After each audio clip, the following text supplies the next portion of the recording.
Hello Year 9s, we are making lemon myrtle Anzac biscuits today, and these are usually made in pairs, but obviously I'm making them just for myself, and the rest of the food stuff. So what we have here is dried lemon myrtle. It's rather a beautiful leaf that we use off a tree, and we actually, they crunch it up, and I'll show you what it looks like in a minute. But we use that to give it a very lemony flavour. If you don't have it, fine, just make normal Anzacs. 1 cup of rolled oats. Now we've got 2 different flours here.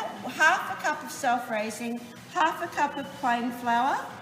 Then we have a half a cup and a quarter of a cup of coconut.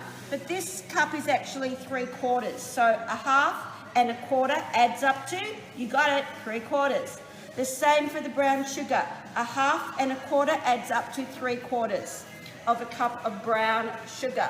Then we have half a teaspoon of bicarb soda, and we have 2 tablespoons of boiling water. Then we also have 125 grams of butter. Now 125 grams, if you get a brick of butter, a little, the littlest butter you can get in the fridge, cut that in half, because that's 250 grams a whole block. You cut it in half, you've got 125 grams of butter and 2 tablespoons of golden syrup. So they are all of our ingredients for what we're going to be using today. Okay, so now we're going to mix all our dry ingredients together. So we're going to put our oats, our lemon myrtle. Now as you can see, it's a fine powder now, and it smells delicious. This unit is about Indigenous ingredients, so that's our Indigenous ingredient, our lemon myrtle. Then we have our self-raising flour. We don't have to sift them for biscuits, it's fine. Half a cup of plain flour. We have our coconut, 3/4 of a cup, and 3/4 of a cup of brown sugar. We don't put our bicarb in yet. Nope, not yet. So we just mix that all around. That lemon and myrtle all mixed around. Brown sugar can often be, if it gets moisture in it, it goes like little pieces of bullets. So you just got to make sure you mix your brown sugar and squash out any lumps.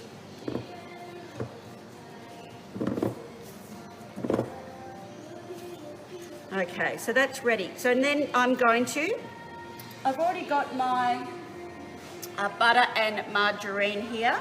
I'm just going to put it on tea towel so it doesn't burn my stove top.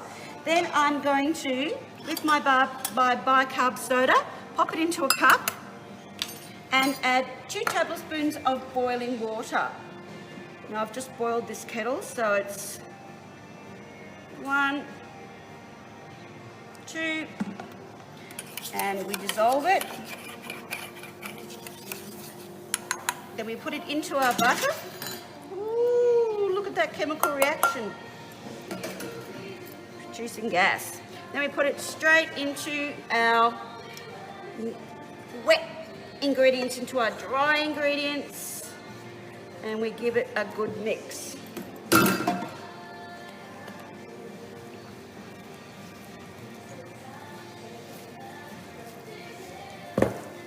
Coming together really well.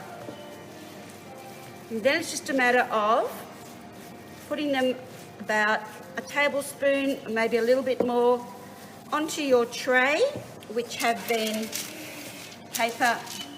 baking paper on it, and into the oven, which is 160 degrees, so it's below a moderate oven. It's a slower oven, and they're going to cook for 15 minutes. And they'll be done when they're a little bit brown on top and a little bit brown on the bottom. Now remember, biscuits dry in the air. So you think, oh, they're soft. Yeah, but all biscuits are soft when you touch them in the oven. When they come out of the oven, you leave them on the tray for a couple of minutes, they harden up, then you can slide them off onto a cake cooler rack and they will dry completely and go a lot harder. Okay, so enjoy making these. Think of the boys that went overseas to fight in the Anzacs, that's who they're named after, and have a great rest of the day. See ya.